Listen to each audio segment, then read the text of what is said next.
Dear viewers and students, Assalamu alaikum. All of you are welcome to my channel, Learn English with Mannan sir. Hope all of you are well by the grace of Almighty. Dear students, in my previous class, I talk about right form of verbs and discussed the basic rules, a basic idea of right form of verbs, and of course I completed one rule and showed you how to use a verb in a sentence. And today I am before you with the part 2 of the discussion of right form of verbs. So let's go to the discussion directly. The class today I am going to take will be helpful for the students of class 6, 7, 8, 9, 10, and especially will be helpful for the SSC and SSC examinees, and of course the students who are taking preparation for the university admission test and any other competitive exams including BCS exams, BCS and bank exams will be helpful for those students. So let's go to my today's class. আজকে আমি আমার আলোচনার ধারাবাহিকতার সূত্র ধরে right form of ভার্বের দ্বিতীয় অংশ আলোচনা করতে যাচ্ছি। গত ক্লাসে আমি ক্লাস 1-এ তোমাদের দেখিয়েছিলাম রুল 1, আজকে রুল 2 থেকে শুরু হবে। এইভাবে আলোচনা কন্টিনিউ হবে, চলতে থাকবে। রুল 2, ইনফিনিটিভ, জিরান্ড, ভার্বাল নাউন এবং ক্লজ যদি কোনো বাক্যের সাবজেক্ট হয় তাহলে এদেরকে থার্ড পারসন সিঙ্গুলার নাম্বার হিসেবে গণ্য করতে হবে এবং সে অনুসারে আমাদের ভার্ব ব্যবহার করতে হবে বাক্যের মধ্যে। তো প্রিয় শিক্ষার্থী বন্ধুরা, ফর এক্সাম্পল টু এর ইচ অর আর হিউম্যান, এখানে টু এর হচ্ছে একটা ইনফিনিটিভ। আগে তোমাদের ইনফিনিটিভ দেখায় যে কোনো ভার্বের বেস ফর্মের পূর্বে যদি আমরা টু যোগ করি তাহলে যা দাঁড়ায় তা হচ্ছে ইনফিনিটিভ। ইনফিনিটিভ ধরো ডু, ডোর পূর্বে যদি আমরা টু যোগ করি টু ডু, গো, গোর পূর্বে টু যোগ করলে টু গো, রিড, রিডের পূর্বে টু যোগ করলে হবে টু রিড, তাহলে এরা হচ্ছে কি ইনফিনিটিভ। তো ইনফিনিটিভ যদি কোনো বাক্যের সাবজেক্ট হয় তাহলে তা হবে অবশ্যই থার্ড পারসন সিঙ্গুলার নাম্বার। আর থার্ড পারসন সিঙ্গুলার নাম্বার হলে ভার্ব কিভাবে বসে আমরা জানি, সিঙ্গুলার হলে সিঙ্গুলার ভার্ব, প্লুরাল হলে প্লুরাল ভার্ব। উদাহরণস্বরূপ ফর এক্সাম্পল দেখো, টু এর ইজ হিউম্যান, টু এর আর হিউম্যান। এখানে টু এর হচ্ছে একটি ইনফিনিটিভ, আর আমরা জানি যে ইনফিনিটিভ যদি কোনো বাক্যের সাবজেক্ট হয় তাহলে তা হবে থার্ড পারসন সিঙ্গুলার নাম্বার। তো থার্ড পারসন সিঙ্গুলার নাম্বারের জন্য সিঙ্গুলার ভার্ব, ইজ হচ্ছে একটা সিঙ্গুলার ভার্ব, তাহলে আমাদের আনসার হবে ইজ। আমি একটু দেখাই তোমাদের, আর এবং ইজ, আর এবং ইজ, ইজ হচ্ছে একটি সিঙ্গুলার, আর হচ্ছে প্লুরাল ভার্ব। ওয়াজ, ওয়াজ হচ্ছে সিঙ্গুলার, আর ওয়ার হচ্ছে একটি প্লুরাল ভার্ব। একইভাবে হ্যাজ হচ্ছে একটি সিঙ্গুলার ভার্ব, আর হ্যাভ হচ্ছে একটি প্লুরাল ভার্ব।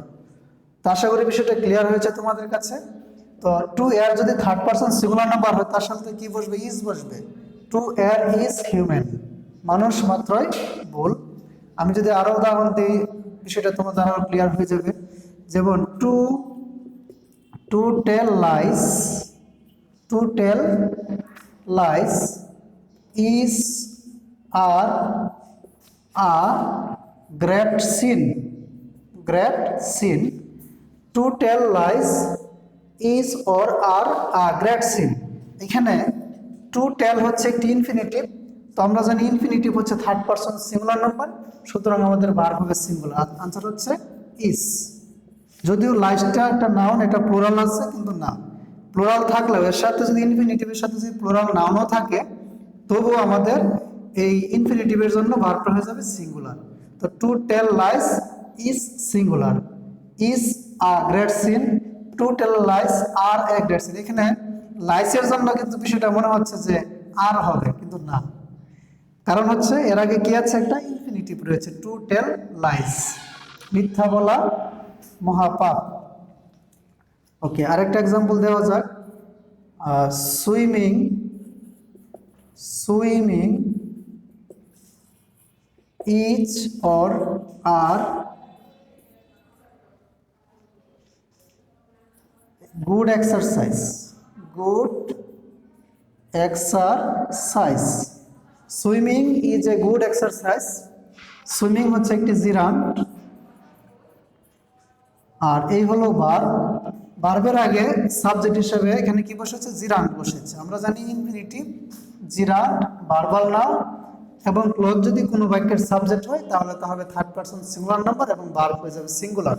তাহলে আমাদের সিঙ্গুলার ভার্ব হচ্ছে এখানে ইজ, আনসার হবে ইজ। ওকে, আরো এক্সাম্পল দিচ্ছি বিষয়টাকে একেবারে ক্লিয়ার করার জন্য। ইনফিনিটিভ জিরান্ড, জিরান্ড দিয়ে আরো উদাহরণ দেই।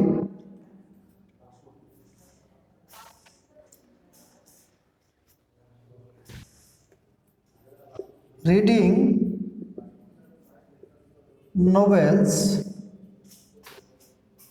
is or are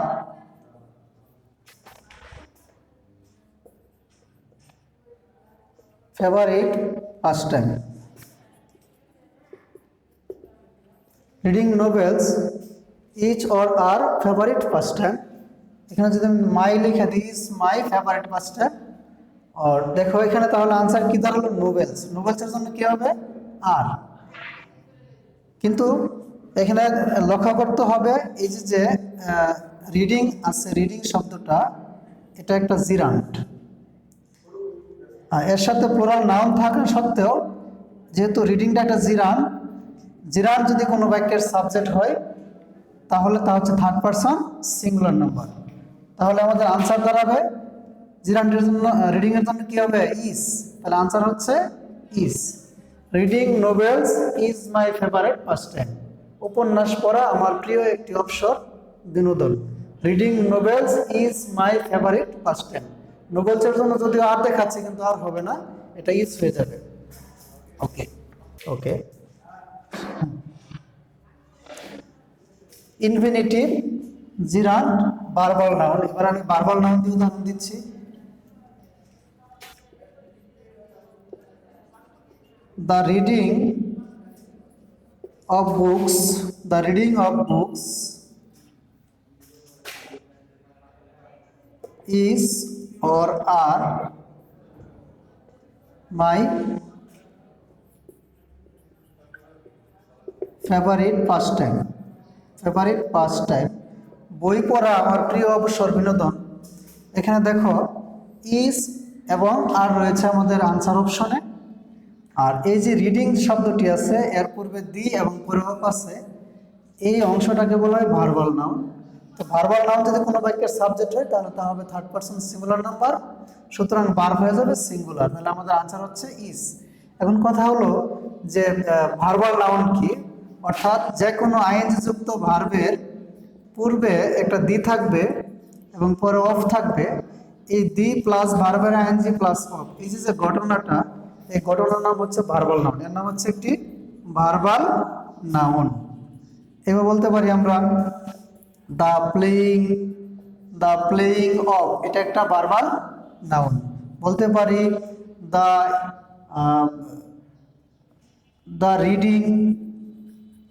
the reading of verbal noun, the writing of verbal noun, the singing of verbal nouns. Okay, then next example, close.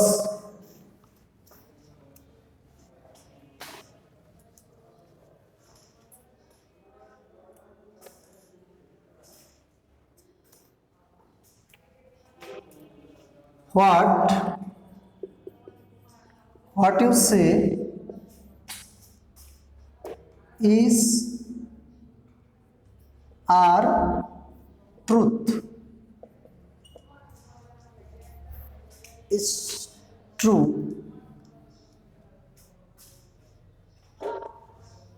Truth হবে না, এটা ট্রু হবে। হ্যাঁ, what you say is or are true. এখানে লক্ষ্য করো, what you সে হচ্ছে একটা ক্লজ, হোয়াট ইউ সে একটা ক্লজ, CLAUSE ক্লজ। কারণ ক্লজ, ক্লজ কাকে বলে? ক্লজ হচ্ছে একটি ছোট বাক্য বা একটি বাক্যের অংশ যেখানে অবশ্যই একটি সাবজেক্ট থাকে এবং একটি ফাইনাইট ভার্ব থাকে। এখানে ইউ হচ্ছে একটা সাবজেক্ট আর সেই হচ্ছে একটা ফাইনাইট ভার্ব, আর সব মিলিয়ে কি হয়ে গেল? একটা ক্লজ হয়ে গেল। তো ক্লজ যদি সিঙ্গুলার হয় এর সাথে কি হবে? ইজ হবে। তাহলে আমাদের আনসার হবে is.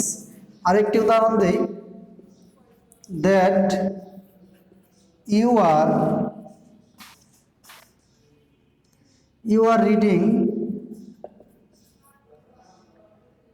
reading books, that you are reading books is are known to me, that you are reading books is known to me or are known to me। এখানে ভার্ব হচ্ছে ইজ সিঙ্গুলার আর হচ্ছে plural, আর আমাদের এখানে যে books আছে বুকসের সাথে হওয়ার কথা কি? আর। কিন্তু বিষয়টা হলো এই যে সবটুকু অংশ মিলিয়ে, এই যে সবটুকু অংশ আছে দ্যাট থেকে শুরু করে বুকস পর্যন্ত, এটা একটা ক্লজ, এটা একটা ক্লজ। তো ক্লজ যদি কোনো বাক্যের সাবজেক্ট হয় তাহলে তাকে থার্ড পারসন সিঙ্গুলার নাম্বার হিসেবে কাউন্ট করতে হবে, গণ্য করতে হবে। তো আমরা যদি দ্যাট ইউ আর রিডিং বুকসকে থার্ড পারসন সিঙ্গুলার নাম্বার ধরি তাহলে আমাদের আনসার কি হবে? অবশ্যই ইজ হবে। তাহলে কি হবে? ইজ হবে, আর হবে না। তো আনসারটা হচ্ছে is.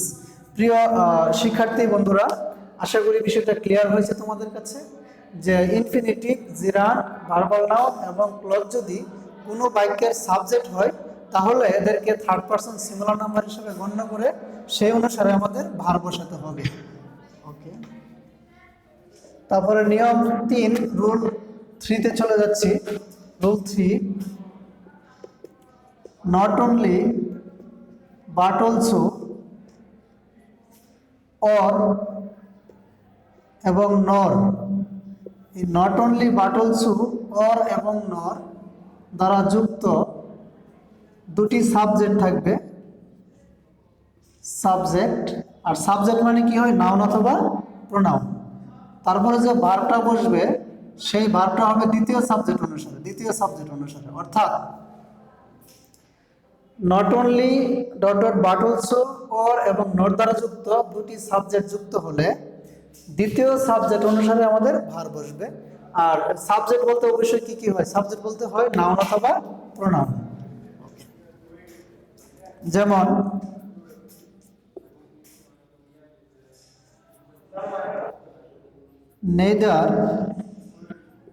neither you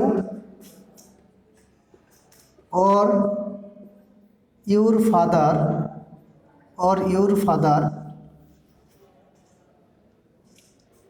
is oblique are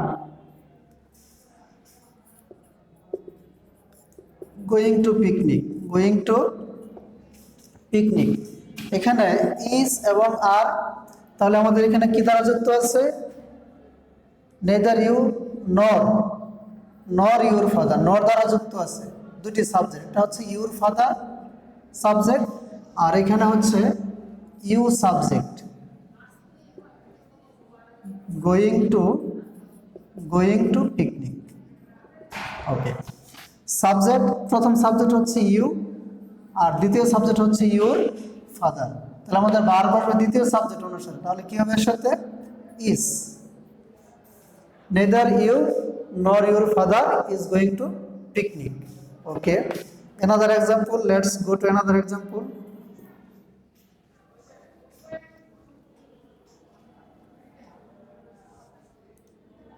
Not only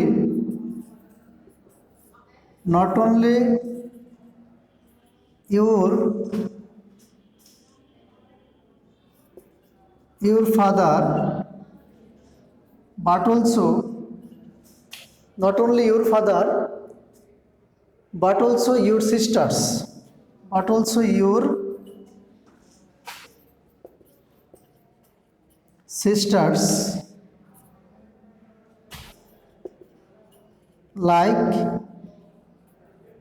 likes storybooks. Not only your father but also your sisters like storybooks. এখানে your father হচ্ছে সাবজেক্ট আর your sister হচ্ছে subject 2, your sister subject 2, subject 1। তাহলে আমাদের দ্বিতীয় subject অনুসারে এই দ্বিতীয় subject অনুসারে ভার বসবে। তাহলে your sisters এর সাথে কি হবে? লাইক হবে না লাইকস হবে? হ্যাঁ, আনসার হবে লাইক। কারণ হচ্ছে সাবজেক্ট যদি থার্ড পারসন সিঙ্গুলার নাম্বার হয় তাহলে হওয়ার কথা ছিল লাইকস। তো যেহেতু ইউর সিস্টার্স হচ্ছে প্লোরাল, তাহলে প্লোরাল ফর্মে পারবে। আনসার হবে এলআইকে, লাইক।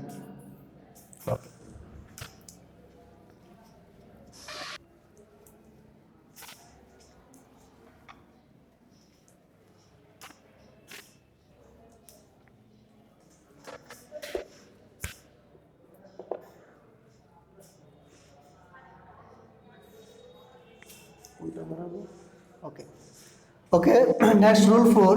রুল 4 হচ্ছে ইট is time or it is high time or it is high time plus verb equal to infinitive or it is time or it is high time plus subject plus verb equal to be2। অর্থাৎ ইট is time বা it is high টাইমের পরে যদি verb হয় তাহলে সেটা হবে infinitive, মানে 2 প্লাস বি1। আর ইট ইজ টাইম বা ইট ইজ হাই টাইমের পরে যদি সাবজেক্ট থাকে এবং তারপরে যে ভার্বটা বসবে সেটা হবে ভার্বের 2 নম্বর রূপ, মানে বি2, পাস্ট ফর্ম অফ ভার্ব। উদাহরণ দেখা যাক। উদাহরণ যেমন it is high time do the work, it is high time do the work। কাজটি করার এখনই সময়, এখনই কাজটি করার সময়। It is high time do the work. তো ইট ইজ হাই টাইমের পরে যদি ভার্ব থাকে, ইট ইজ টাইম বা ইট ইজ হাই টাইমের পরে ভার্ব থাকলে ভার্বটা হবে infinitive.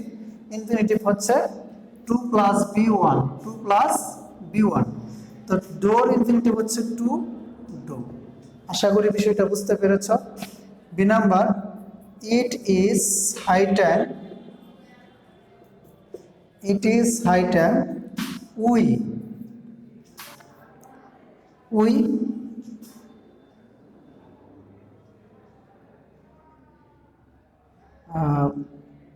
We make made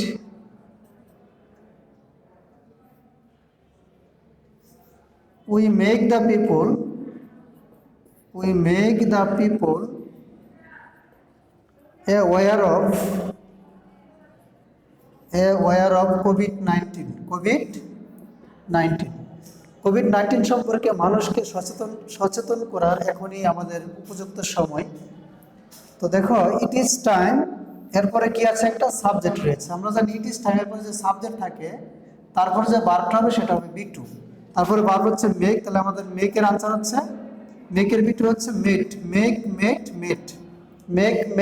made. ওকে, আরেকটু উদাহরণ দেওয়া যাক। It is high time you, C number, it is high time you realise. এটা বিসিএস পরীক্ষা আসছিল, 13তম বিসিএস, মেবি 13তম BCS. It is high time you realise your, অথবা 17তম হইতে পারে, mistakes. It is high time you realise your mistakes. তো দেখো, ইট ইজ হাই টাইম এরপরে কি আছে, ইউ হচ্ছে এখানে একটা সাবজেক্ট, তারপর হচ্ছে ভার্ব। তো আমরা জানি ইট ইজ টাইম বা ইট ইজ হাই টাইমের পর যদি সাবজেক্ট থাকে তারপর যে ভার্বটা আছে সেই ভার্বটা হয়ে যাবে ভার্বের বি2। তো রিয়ালাইজের বি2 হচ্ছে রিয়ালাইজড। ওকে, প্রিয় শিক্ষার্থী বন্ধুরা, এই রাইট ফর্ম অফ ভার্বস, আমরা আসলে করতেছি ভার্বস। ভার্বসকে বলা হয় soul of sentence or blood of sentence, কারণ ভার্ব ছাড়া সেন্টেন্স হতে পারে না। আর এই রাইট ফর্ম অফ ভার্বটা তোমাদের একই সাথে শুধু রাইট ফর্ম অফ ভার্বেই না, কমপ্লিটিং সেন্টেন্সের আনসার করতেও যথেষ্ট হেল্পফুল হবে। কারণ হচ্ছে কমপ্লিটিং সেন্টেন্স কিন্তু এইভাবেই থাকে। তো ক্লাসটা ভালো করে দেখলে আশা করি একই সাথে রাইট ফর্ম অফ ভার্বও পড়া হবে এবং কমপ্লিটিং সেন্টেন্সও করা হয়ে যাবে। Okay, dear viewers and students, today is no more. I will be appear before you with the same class again. Till then, Allah Hafiz. Thank you very much.